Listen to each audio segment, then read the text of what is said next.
step. I'm Stacy Rackusin. I'm the Deputy Director for Development and Planned Giving with Jewish Family and Children's Services in the Bay Area. And what I'd first like to do, since most don't even know what development means, so thank you for even being here, because development's not the most exciting title and job in comparison to some of the others I see coming up. But I thought I'd just do a few myth busters here of like, what is development? What is nonprofit? And first and foremost, just to say that nonprofit does not mean that it is a thing that you don't make any money on. It is a career path. There's a lot of opportunity, and it really means a business for good. The product and the service is not about something that you necessarily want or need, but it is something that serves the better of the community in various ways. The other thing to just say is that development kind of represents a very wide type of career path, and it's not just about asking. It's not just about saying, how much money can I bring in, but there's a lot of breadth of different kinds of job opportunities. And I would say for anyone who has a passion or an interest in one area, whether it's animals or the environment, there's a lot of nonprofit work, and depending on your skill sets, there could be a really nice fit for you.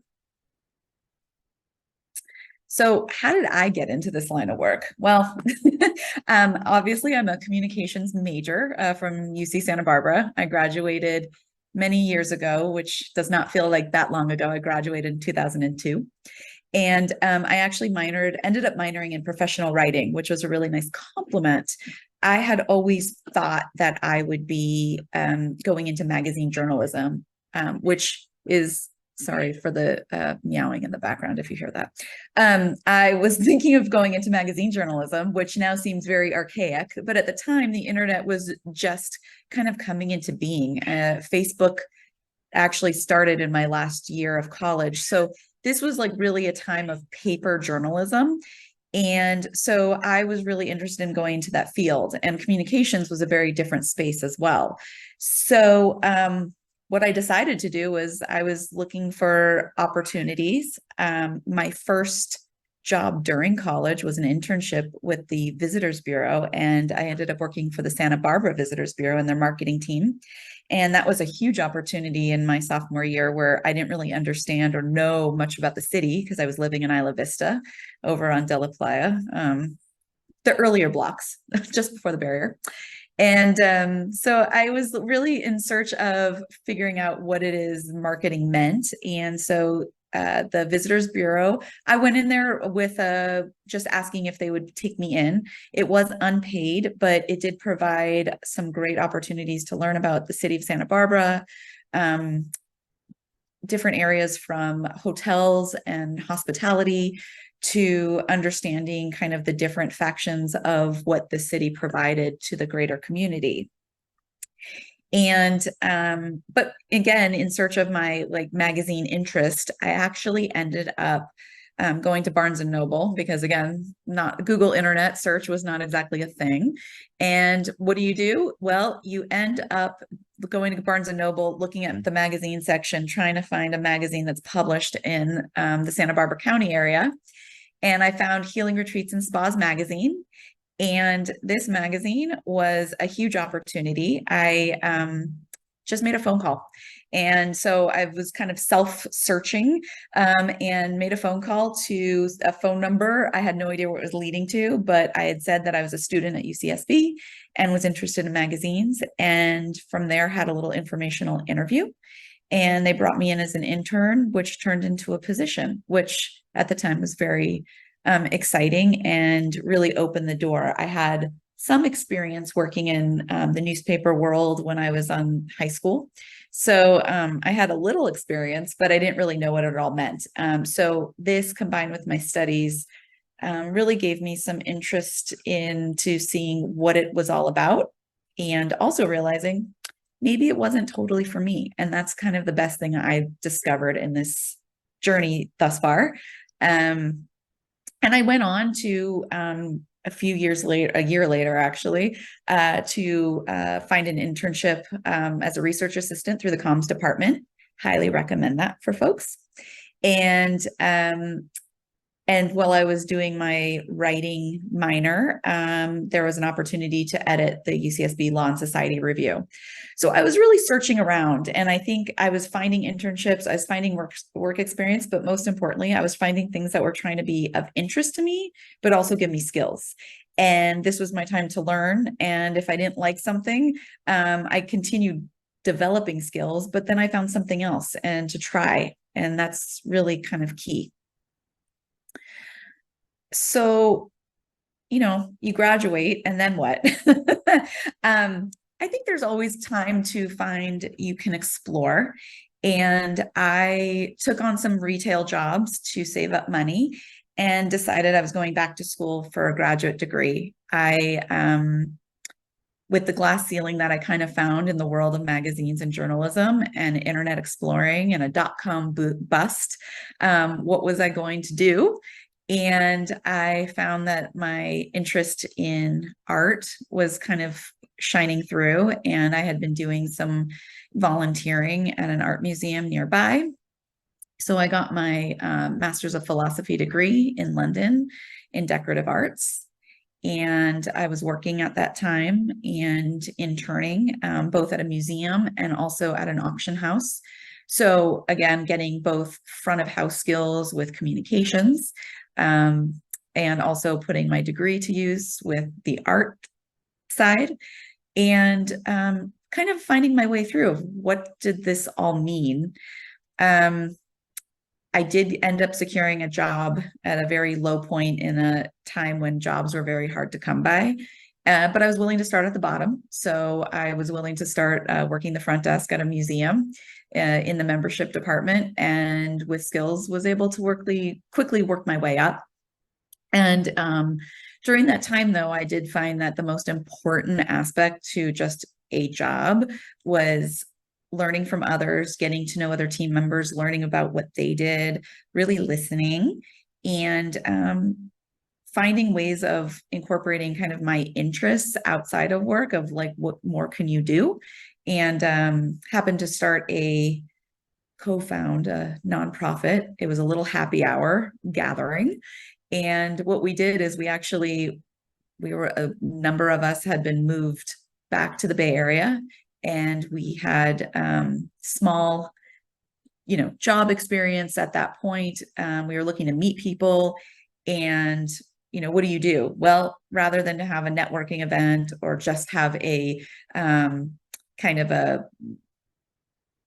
in-person dating gathering, this was an opportunity to put a bunch of different things together and create a nonprofit happy hour, where we hosted a happy hour at various bars around San Francisco. We charged a small fee for a couple of drinks. People could come and they would get to learn about a highlighted nonprofit. And it was a way to learn nonprofit skills, have fun, meet new people, network. So these were kind of my early days of finding this winding path that took me to this nonprofit development side. So the key thing that I kind of wanted to bring to everyone is thinking about you. It's not really about, my journey was my journey, and there's no direct path, not for everyone. And that certainly was not my experience. But I think the important thing is to think about like all of your superpowers that you have now, all these skills and interests and aspects of what you do. And you may not know what you want, but you may know what you don't want. And I think about some of the superpowers of organization, time management, working with people, writing, whole laundry list here. And what can this be applied to in a space that I think would be interesting and lead me in a career path? And development and nonprofit fundraising, the nonprofit space in general has a variety of different paths you can take. And I think all of these are really critical in that type of work, especially with problem solving and relationship building. I think those are the two key areas that I would highlight in what I do now. So I would say, here are some kind of like nice takeaways and kind of career hacks to think about. it's always about continuing to learn, to listen, to be aware of what's going on around you. What are the trends? What's happening? I came into an environment that had there was a dot-com bust before the next boom, and then we had a recession. So how am I going to use that to my advantage coming into a workplace? And so that's looking at the trends around me. I was willing to start at the bottom, but also found there was opportunity to grow quickly. Always suggest when I am both interviewing and talking to people, research the company. There's always a website. And if there's not, then I would actually be questioning what company that you're looking at. And, do a little research, understand what it is the company does. And that's a starting point for having a great conversation and making your interview more like a conversation than an interview, because that creates a rapport. If you're not sure about what you want, but you found something that you're really interested in, call, ask. It's okay to take that step. I think showing initiative is a huge opportunity for both you and the hiring employer. And starting at the bottom definitely brings advantages later on, because I think it gives you skills that you wouldn't otherwise have. And as you go into a role and you start managing people, you can also use your skills you had at the bottom to help train and mentor others. And most importantly, listen. That is, I think, the key to any job, is being able to listen and understand and interpret and absorb. So kind of like one thing I always say is, all right, here's my journey. I in a development background. I fundraise for a human social service agency now that serves hundreds of thousands of people at this point throughout the Bay Area.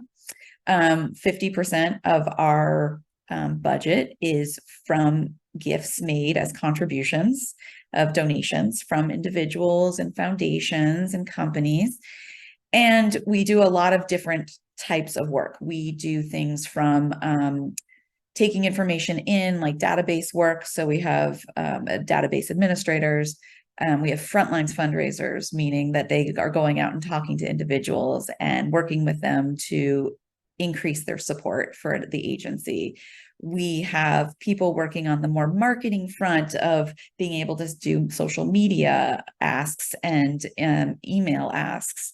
We have people in grant writing, which is it's a highly impressive skill set, because it's a lot of reading and writing and being able to synthesize someone's ideas and being able to sell that idea to be able to get support. So we have all of these different things, but what does that mean for you? And I think I'm hoping that what I'm sharing about myself just gives a little taste of what nonprofit work is, but that I can give you some takeaways. So kind of, what can I do now?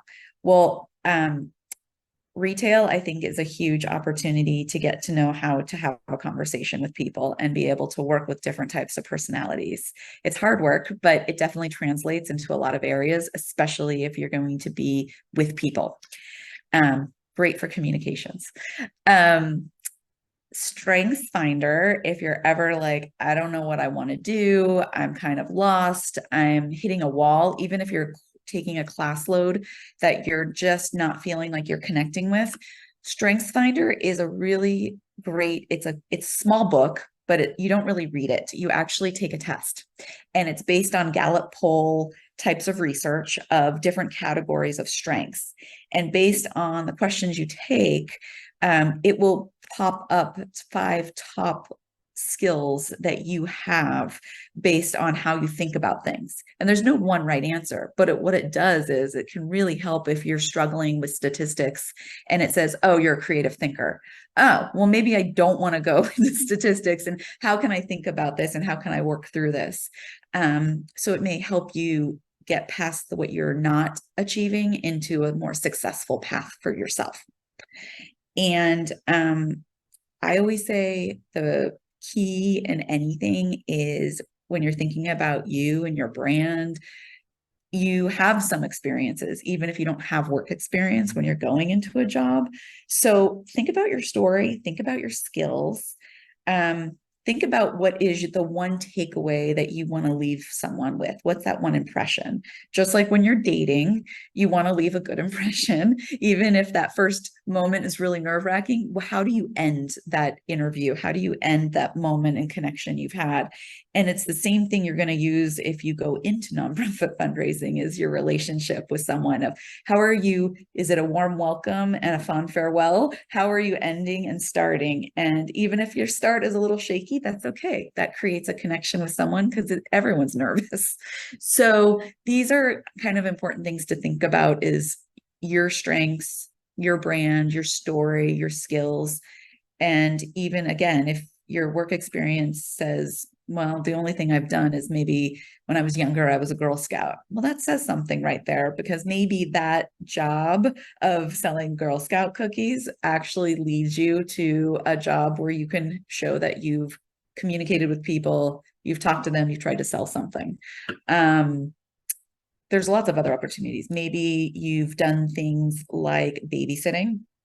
Again, I think that shows more about your connection and relationship with adults and with kids and your responsibility. So think about the practicalities of what you do, and you can marry that with some of the work and coursework that you're studying now. So I think there's a lot of opportunities. And lastly, I would say one big opportunity is make sure you signed up for LinkedIn, even if you think that your page is going to be empty. Just get started, because starting it now will help create your resume for when you're ready to apply for that job, because a lot of people also recruit that way too, even if it's entry level, surprisingly. So never think that there's not a door that's opening for you, even if you have to maybe think about it in a different way. And I think that's also a nice takeaway to think about, of what is it you want and how are you going to get there, and thinking about the different steps of getting there. Oops. So I don't want to take up all this time of yakking on. I do want to hopefully get some questions from everyone.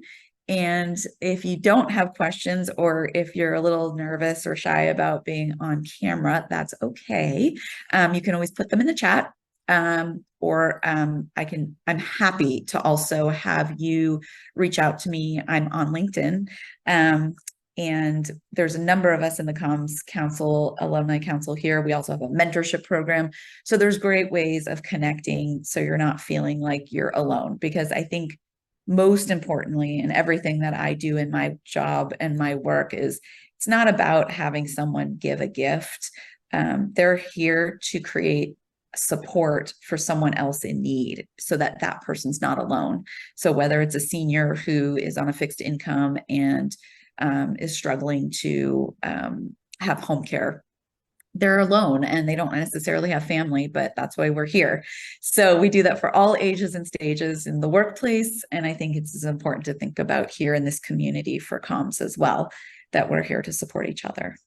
So any questions?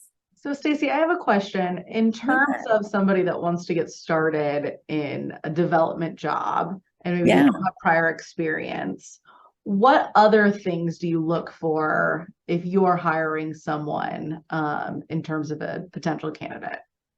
For sure. There's a lot of entry-level positions. Sometimes someone may not think that they have enough skills, but I would always apply or even email the HR team or the hiring director and say, I'm interested, I'm just out of school. What is it that I might need? Start as an informational interview. They may want to interview right away. I'm usually looking for someone who's interested in working with people, willing to start from the ground up, has some problem solving and analytical skills.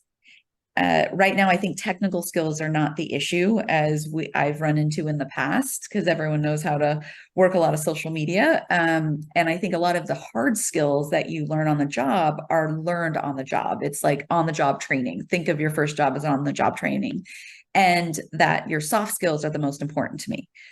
What have you done in your work that you could relate to the job? Say you're starting out as an events assistant. All right, well, what have you done? Well, I'm really organized. Here's what I've done. I've helped out with this event. In my sorority, I've done something. I was serving, I made phone calls for UCSB's Giving Day and called alumni to see if they would be willing to give. And I think that it's okay to say what you don't have, because I think a lot of people are willing to invest in someone coming into this field of nonprofit, especially if they're interested and passionate about the cause. Well, that makes a lot of sense.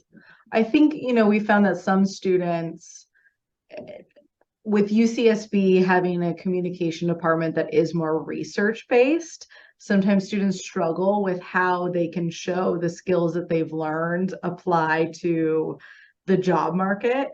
How did you find, I guess, or apply the skills that you learned in undergrad to what you were doing, or make that connection? I think part of it was that I was also taking on internships during that time to see how I could relate. Because for me, I'm a more experiential learner. So I was taking some of the theory-based classes, but then I was going and working at the Visitors Bureau doing marketing to kind of understand what it meant, even if it meant I'm stuffing envelopes, which, seems mundane, but then you see the connection. As a research assistant, I was coding sex in the media, and it was on television, and we had VHS tapes. It was like super old school. And so we were going through, but you really did see the connection of the research that was being done for the Kaiser Family Foundation of understanding, is this impactful on kids? And what does that mean? And I've found a passion for looking at how media does impact kids. And we do a lot of work in this job, and even in all the art jobs I've done, is what do you see visually that is impacting kids? So those are kinds of different connections. And I think it's important to also be able to say, like, I have the theory to understand the why, and then how can I use this in the what? And maybe if you don't know right away, it kind of clicks later on. I think that makes a lot of sense. Now, you mentioned that this is Wendy. You mentioned that you took some classes on theory, and I think they were all pretty theoretical back in the day. Was there a particular class that really stood out for you that applies to your current career? I took a variety of classes, and I'm trying to think of what comms class. Some of the classes that stood out were also kind of, I felt like hybrid classes. I did some sociology classes and some psychology classes, like vampirism in literature. That sounds like, oh, this will be a fun, easy class. It wasn't. But but it was interesting, because I'm thinking about the classes that stood out to me were the ones that had a unique topic that I could kind of use that theory and really connect to. And some of the other classes that were newer at the time, which I was most interested in, was the impact of the internet in media and what that meant for the future of journalism, the future of, well, everything we do. And it was, again, early days. And so I did find that really interesting, of what does that look like for me? And I think that's at that point was when I was like, oh, maybe I should try something else outside of magazine journalism. Maybe there's a little bit of a ceiling that I'm going to hit, and what else can I do?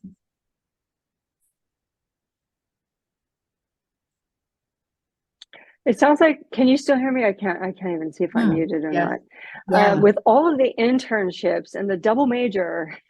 Oh, well, it's just a minor. Just a minor, small minor. Okay, the major and the minor. How about any clubs, or did you do anything like social on campus that could have applied to your career? Well, like anything, if you talk about team building, I was inner tube water polo club team. Fun fact. I lived in a household of 9 girls, so yeah, that's a lot of de-escalation, negotiation, conversation. I mean, you learn soft skills whether you realize it or not, and it kind of comes later on down the line, especially when you're trying to negotiate of who cleans out the vegetable bin that left their vegetables that turned into liquid. All right, how are we going to do this that's not passive aggressive? How are we going to have a conversation and get through this and mediate? So I felt like I found a social gathering. I wasn't in a sorority, but I definitely had an amazing network of friends, many of whom I lived with. And then going downtown to work a little bit, getting outside of the campus was a really nice balance. And trying different classes, trying different things. I traveled during that time a little bit as much as I could. I was working and then I traveled a little bit during the Christmas holidays. I happened to have a mom in retail, so she was working during the Christmas holidays, so it was an easy time to take off. Yeah. Hi, Stacy. I have a question. Yeah. So my name's Alex. Here, I'll turn on my camera so that.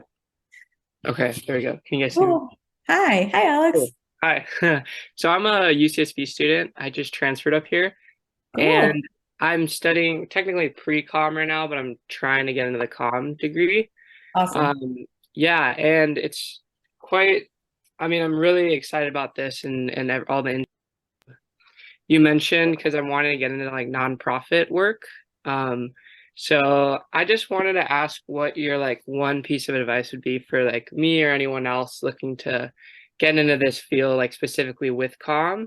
And then also how, because my like ultimate goal would be to somehow work for a company that had like connections in other countries. Okay.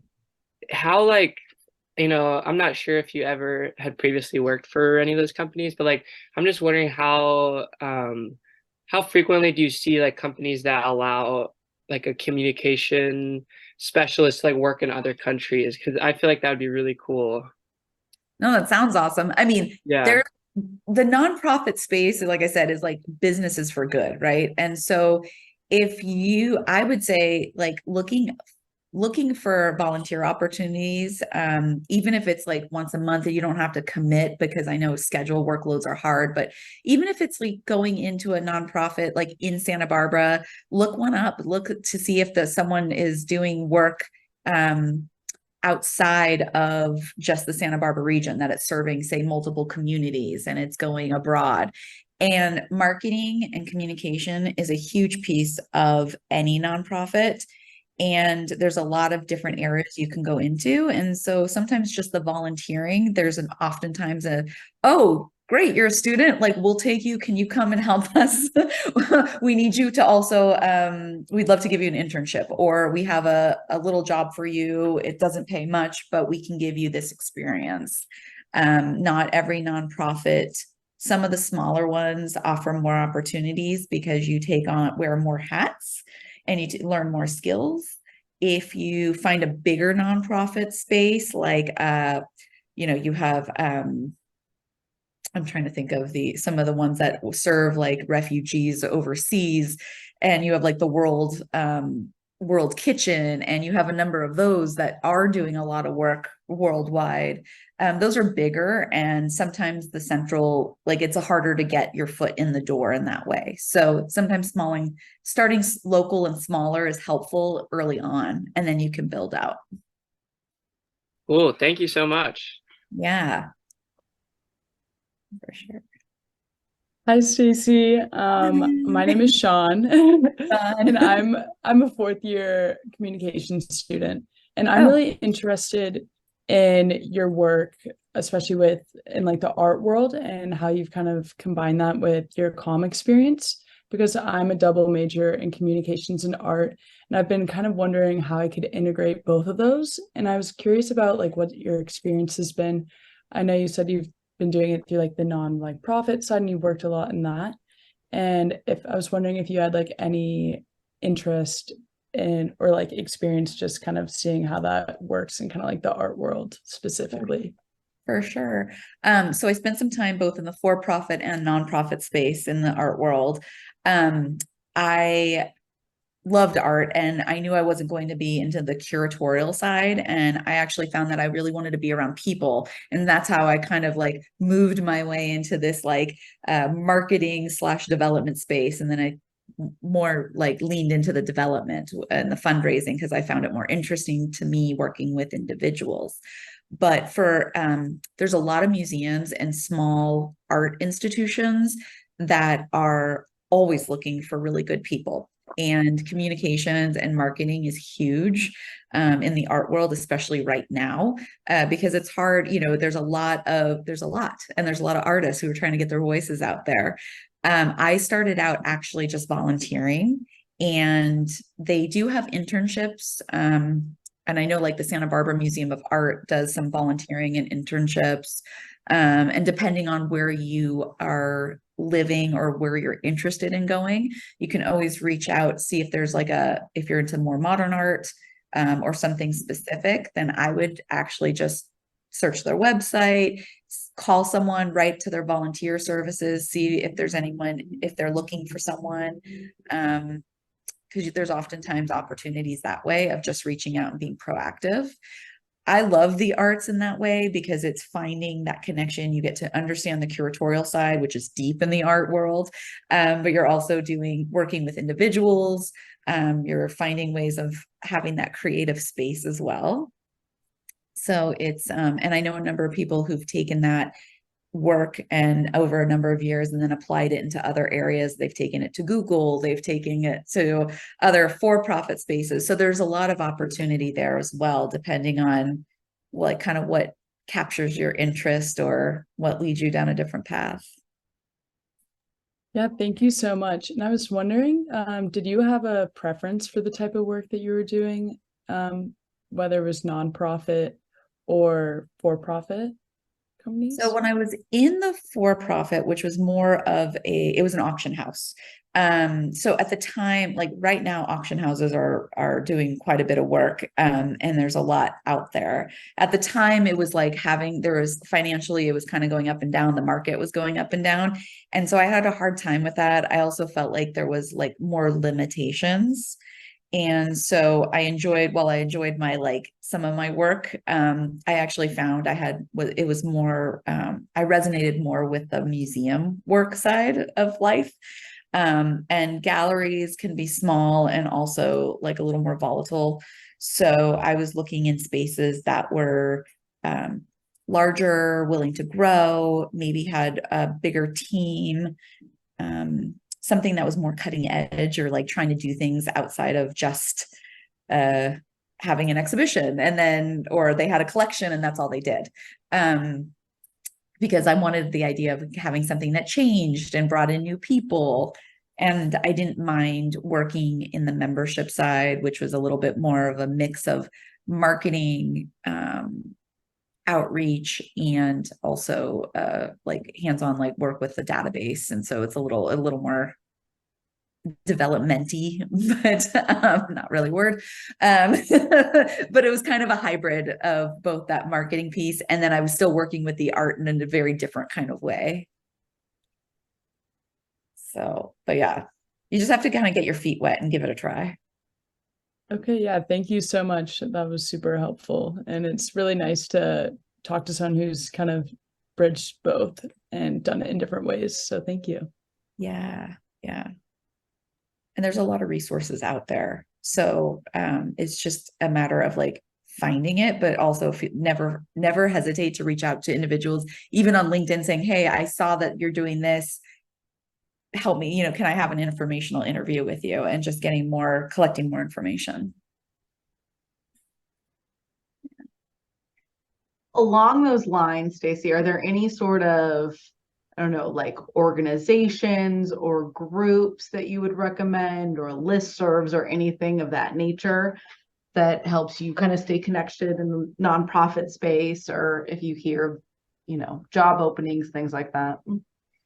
Yeah. So each city ish has a association of fundraising professionals. AFP is the acronym, and that can be a great starting point. It's usually a variety of nonprofits, and they do have job boards. They have a lot for up and coming or people entering the field.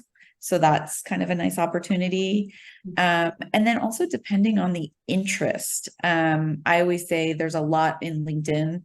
And there's, depending on, again, like sometimes it's the area of interest. And I would say great to do a volunteer job to find out what's in the area, what's in the community.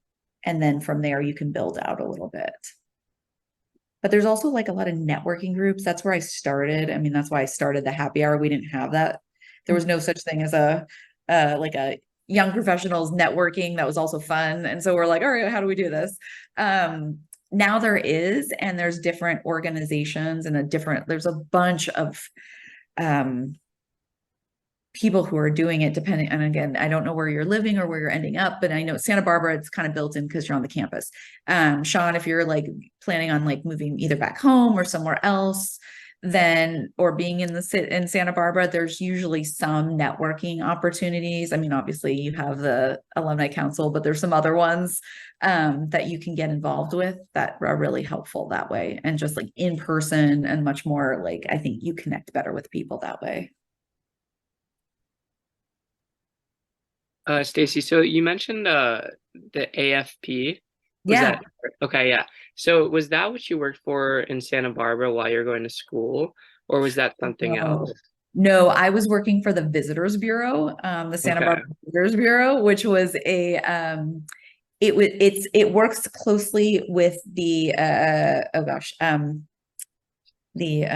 Chamber of Commerce. So every city has like a Chamber of Commerce that promotes and supports businesses, local businesses. And the Visitors Bureau, each depending on the size of the city, it can be a really robust type of organization. And that was another way to really find out and learn about what was going on around town. And so, yes, I was at the Visitors Bureau. Cool. Yeah, not the kiosk that's over by the wharf, but like actually an office that was that was running operations and providing they were doing, outreach to bring corporate companies to do conferences and trying to get visitors and tourism up. So cool. Do you happen to know if they're still around? Oh, I'm sure of it. Okay. I'm definitely gonna look into it. Just Google it. Cool. Thank you. Yeah, I didn't have that opportunity. I was just using word of mouth and like a phone book and creative resourcing. And I just threw into the chat, Stacy, I think what you were talking about, AFP, it looks like there's an association of fundraising professionals. Yeah, that's it. Barbara County. Totally. Awesome. Do you find talking with other people that are in development jobs, does the job change depending upon like the size of the organization or the type of interest, or is it kind of pretty steady in terms of what you do in a development job? No, it always changes. I mean, I think that's the thing is like you're going with trends and you make the most of any job. Some people want something very specific, or like they learn like, I'm really good at database work. I just want to be doing my 9 to 5, entering gift information, providing reports, doing letters. Like that's like something that some people have really enjoy. Others want a more expansive role. They want to oversee people. They want to travel. They want to have goals of trying to raise money. Others are, going down more of a marketing path, and they want to do things like creating a business plan on social media and developing different. So it depends on your personality, your skills, your interests. Are you someone who's more introverted? A lot of people in fundraising are actually are introverted, but they like the opportunity to have something to talk about with others. So it's an interesting dichotomy there. But if you find like you're like maybe more into problem solving skills and you want to go into a different route, it's going to take you into a different path as well, just within one field. That was my next question on whether or not people in development could be introverts. So for sure. Oh my God. I think actually more development people are. And I think the number one reason why is just like dating, you need to listen, and you're starting this relationship and you're getting to know someone. And the more you listen and really and hear what they have to say and interpret it and being able to have a understanding of why they're interested in something, I think that's what makes someone much more successful than someone who keeps talking all the time and over someone and moving around and buzzing about, because not everyone has that personality type or likes it. Yeah. Sorry, cat bomb. Favorite part of the event. How big is your team that you work with? You might have already said that, but I'm just curious. No, we have 11 people on our team, which for 5 regional offices, and supporting over 40 programs. Plus, we're not just raising money for each year, which we raise and we spend within that year. We're also raising money for our savings account, essentially. That is a way to build interest and create support in case there was an emergency. We're also raising money for a new building for our Holocaust Center, which it can't be more timely as there's a war in Israel, and we're trying to really teach about empathy and teach about genocide and the Holocaust and ways of really combating hate. So we have a lot of different projects, and we're trying to serve a lot of people in the community. So it's a pretty small team, and Frontlines fundraising is there's 5 of us. So yeah. But again, it depends on the organization, how it's structured, how it's built. Some teams are really small and really mighty and doing amazing things. And even if someone says, well, I'm only raising $1 million, but that $1 million is doing a lot in the community, it can be just as impactful for a community as is an organization raising tens of millions of dollars. And I assume on that team, there's marketing people or different. We have additional people for marketing. We have a few people who kind of cross over, including myself, who do a little bit support the marketing team, and we do work really closely together. But we do have someone just doing our website. We do have someone solely on social media, who's amazing. And we have a number of people who are managing like all of our emails and our outreach and strategy. So yeah, it's both marketing and development and communications all under kind of like one arm serving the whole agency. Wonderful. Well, thank you so much, Stacy, for joining us. Thank you guys for taking the time. If you guys have any questions, I am on LinkedIn. Feel free to reach out.